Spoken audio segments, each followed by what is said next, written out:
পরিবর্তিত সমাজ আসবে, কিন্তু কোরআন কোনোদিন পরিবর্তন হবে না। কোরআন নূতনও নয়, পুরাতনও নয়, কোরআন চিরন্তন। কোরআনের আওয়াজ, কোরআনের দাওয়াত, কোরআনের আবেদন চিরন্তন, এটার কোনো পরিবর্তন হবে না। কেউ মনে করতে পারে যে কোরআন তো ১৫০০ বছরের পুরানা, তো কেউ একজন প্রমাণ করুক কোরআনের একটা শব্দ বর্তমান দুনিয়ার সমস্যার সমাধানে ব্যর্থ, কেউ প্রমাণ করুক। এটা কেউ পারবে না, কারণ এই চ্যালেঞ্জ আমি দিচ্ছি না, এই চ্যালেঞ্জ তো আল্লাহ তাআলাই দিয়েছেন। যালিকাল কিতাবু লা রাইবা, এটা এমন কিতাব যার মাঝে কোনো সংশয়, সন্দেহ, ঘাটতি, ত্রুটি কিছুই নেই, সব কিছু থেকে মুক্ত। আল্লাহু আকবার। এটাকে চ্যালেঞ্জ করার সাধ্য কোন মাখলুকের? স্বয়ং খালিক যে চ্যালেঞ্জ দিয়েছেন, কোনো মাখলুকের দুঃসাহস হবে না সেই চ্যালেঞ্জ কবুল করা, এবং এটা পারেনি। বরঞ্চ কোরআনের দুষ্ত্রুটি ধরতে এসে অনেকেই আল্লাহর মেহেরবানি হেদায়েত পেয়েছে, আল্লাহ তার দিল খুলে দিয়েছে।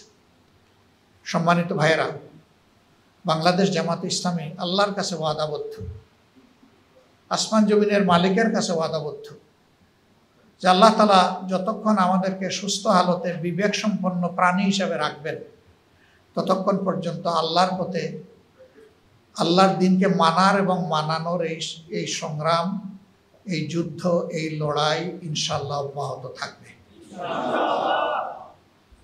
আমরা কেউ অমর নই, দুনিয়া ছেড়ে চলে যাব, কিন্তু আমরা যেন ভবিষ্যৎ যারা এই দুনিয়া আসবে, মুমিন মুসলমান, তাদের হাতে একটা পবিত্র আমানত জীবন্ত অবস্থায় রেখে যেতে পারি। আল্লাহ যেন সেই তৌফিক আমাদেরকে দান।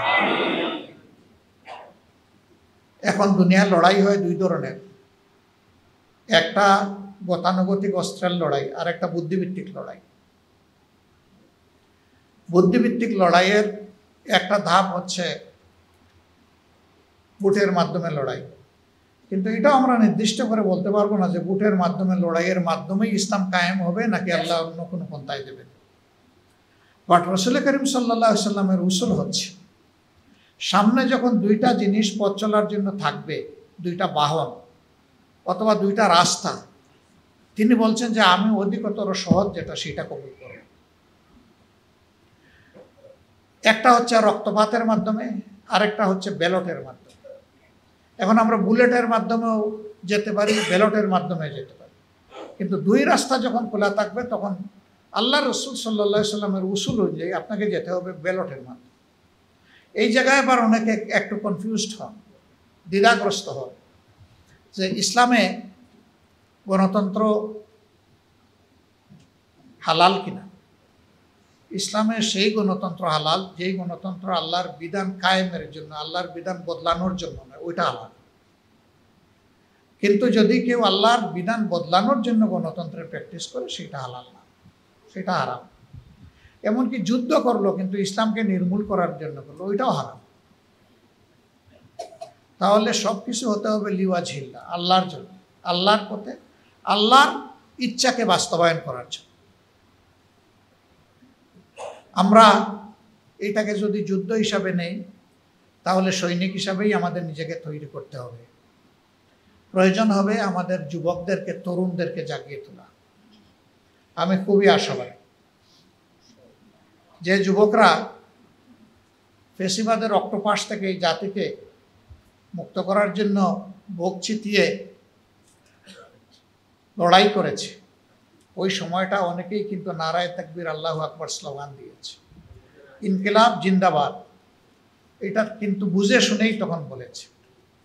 পরবর্তী পর্যায়ে কিছু দাপ্পা বাপ মতলব বাস এটাকে হয়তো বা অন্যদিকে নেওয়ার চেষ্টা করেছে, কিন্তু ময়দানে কিন্তু ওইটাই তখন স্লোগান ছিল। এই যুবকদের, যুবতীদের অন্তরে ইমানের কিছু হলেও নূর আছে, এটাকে জাগায় তুলতে হবে। আমরা তো কার্যত তাদের জন্য লড়াই করছি। স্বাভাবিকভাবে চিন্তা করলে মানুষের বয়স যত বাড়ে, তার ফিজিক্যাল সিস্টেমগুলো তত বেশি দুর্বল হয়ে আসে।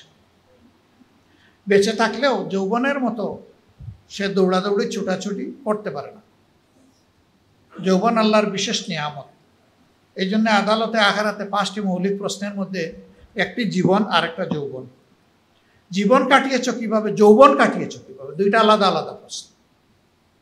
যৌবনের এত গুরুত্ব, এই যুবকদেরকে জাগিয়ে তুলতে হবে ইনশাআল্লাহ, যে তোমরা অধিকারের জন্য লড়াই করেছো। সবচেয়ে বড় অধিকার হচ্ছে তুমি তোমার পছন্দের ভালো মানুষকে নির্বাচিত করে দেশ পরিচালনার দায়িত্ব দিবা, তাইলে দফায় দফায় তোমাকে আর অধিকারের লড়াই করতে হবে না। সুতরাং এই অধিকার বাস্তবায়নের জন্য তোমাদেরকে আরেকবার মুষ্টিবদ্ধ হতে হবে ইনশাআল্লাহ। আমি যুবকদের মধ্যে সেই তেজ দেখছি। আমাদের সবাইকে তাদেরকে সম্মান করে, আদর করে, ভালোবেসে বুকে টেনে ধরতে হবে ইনশাআল্লাহ। আমরা যদি পারি সমাজ বদলে যাবে ইনশাআল্লাহ। ভয় পাবেন না।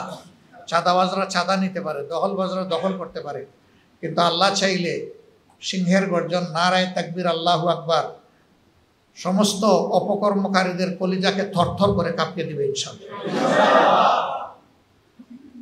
এবং আমরা অসহায় প্রাণীর মতো অন্যায়ের সামনে মাথাও নত করব না, অসহায়ভাবে ইনশাআল্লাহ আত্মসমর্পণ করব না।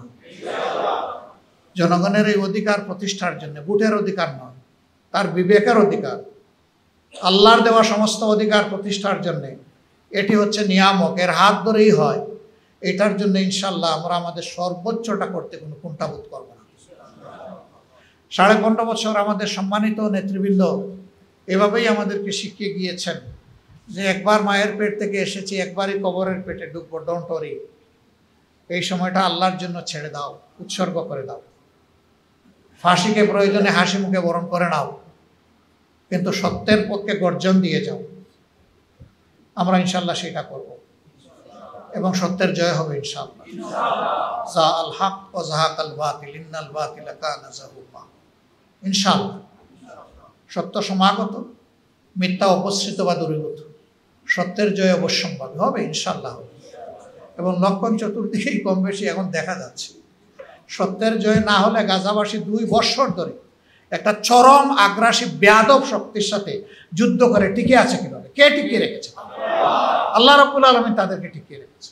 বাংলাদেশের একটা উপজেলার চাইতে ছোট্ট এলাকা গাজা আজকে গোটা দুনিয়ার চিন্তা এবং আকর্ষণের কেন্দ্রবিন্দু। কিভাবে এরা বেঁচে আছে? এই জন্য একটা কথা আছে, দুনিয়ার বিভিন্ন দেশে মায়েরা জন্ম দেয় সন্তান, আর ফিলিস্তিনের মায়েরা জন্ম দেয় যোদ্ধা। কি নারী কি পুরুষ সমান তালে যুদ্ধ চালিয়ে যাচ্ছে, আলহামদুলিল্লাহ। আর একটা ভ্রাতৃপ্রতিম দেশ, তাদের উপরে অন্যায্য আক্রমণ চলতেছে। এই আক্রমণের সময়ও আমরা আলহামদুলিল্লাহ লক্ষ্য করছি যে বিশ্ববাসী কিছু জিনিস দেখে বিস্মিত হচ্ছে। কল্পনার অতীত কিছু জিনিস ঘটে যাচ্ছে। আল্লাহ তাআলার দরবারে দোয়া করি, যারা হকের পক্ষে আছে আল্লাহ যেন হকপন্থী এবং হককে বিজয়ী করে দেন। আর যারা হকের বিরুদ্ধে আগ্রাসী অবস্থা নিয়েছে আল্লাহ যেন নিজ হাতে তাদের ফয়সালাটা চূড়ান্ত করে দেন। আল্লাহ যদি হেদায়েত দিতে চান আলহামদুলিল্লাহ, আল্লাহ যদি পথের কাঁটা দূর করতে চান আলহামদুলিল্লাহ, আমরা সেটা আল্লাহর উপর ছেড়ে দিই, আল্লাহই যথেষ্ট। আল্লাহ নিজেই বলেছেন, ও ষড়যন্ত্রকারীরা তোমরা জেনে রাখো, মাকারু মাকার আল্লাহ, আল্লাহু খাইরুল মাকিরিন। আল্লাহ তাআলা বলছেন, ও ষড়যন্ত্রকারীরা তোমরা যেমন ষড়যন্ত্র করো আল্লাহ কৌশল আঠেন, এবং আল্লাহর কৌশলের কাছে সব কিছু চুরমার, পাউডার, ছাতু হয়ে যাবে, কিচ্ছুই টিকবে না। তিনি হচ্ছেন সর্বোত্তম কৌশল অবলম্বনকারী, প্রয়োগকারী, সব কৌশলের জন্মদাতা। তার হিকমার একটা ফুটা গোটা বিশ্বের সমস্ত সৃষ্টি, শুধু মানুষ না, সবাই পেয়েছে, আর বাকি সব তার হাতে রয়ে গেছে, মহাসমুদ্র। সেটা আল্লাহ যার উপর প্রয়োগ করেন তার আর কোনো জায়গা থাকে না। বাংলাদেশ বদলাবে ইনশাআল্লাহ। আল্লাহর জন্য আমাদেরকে কমিটেড হয়ে যেতে হবে, কোনো ব্যক্তিকে নেতা বানানোর জন্য নয়।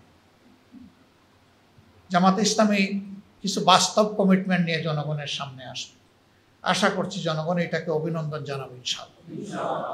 বড় কমিটমেন্ট, যে ধৈর্য আমাদের সহকর্মীরা দেখিয়েছেন 5 আগস্টের পর থেকে, যে দায়িত্ববোধের পরিচয় দিয়েছেন, এটি একটা নিদর্শন। এই সময় অনেক কিছু হয়ে যাওয়ার আশঙ্কা ছিল, আলহামদুলিল্লাহ আল্লাহর দেওয়া ধৈর্যের এই নিয়ামতের কারণে কিছুই হয়। আল্লাহ হেফাজত করেছেন এই জাতি। ইনশাআল্লাহ যেই সংগঠনকে তারা বলেছিল যে শেষ, এমনকি নিষিদ্ধও করেছিল, সেই সংগঠনকে আজকে আল্লাহ এই পর্যায়ে এনেছেন। দিল বলে ইনশাআল্লাহ তাআলা আজিম এই সংগঠনকে জাতির খেদমতের জন্য আল্লাহ কবুল করবেন ইনশাআল্লাহ। আসুন আমরা সবাই নিজেকে আল্লাহর কাছে পুরোপুরি শপথ করে দেই, যেভাবে শপথের শেষ অংশে এসে বলেছি, ইন্না সলাতি ওয়া নুসুকি ওয়া মাহইয়ায়া ওয়া মামাতি লিল্লাহি রাব্বিল আলামিন। ওগো মাবুদ, তোমার ইব্রাহিম যেভাবে বলেছিলেন, আমার সলাত, আমার নুসুক, আমার তামাম ত্যাগ, কুরবানি, নেক আমল, আমাকে দেওয়া তোমার মেহেরবানির হায়াত, আর আমার ব্যাপারে তোমার ফয়সালার মাও, হে আল্লাহ, সব তোমার হাতে তুলে দিলাম। শুধু এখন এইটুকুর আমানত বহাল রাখার এবং হেফাজত করার তৌফিক দান আল্লাহ আমাকে এবং আমাদেরকে এই তৌফিক দান করুন। ইনশাআল্লাহ বাংলাদেশ বদলাবে, তার আগে ইনশাআল্লাহ আমরা বদলে যাব। আল্লাহ আমাদেরকে তৌফিক দান করুন। আসসালামু আলাইকুম ওয়া রাহমাতুল্লাহ।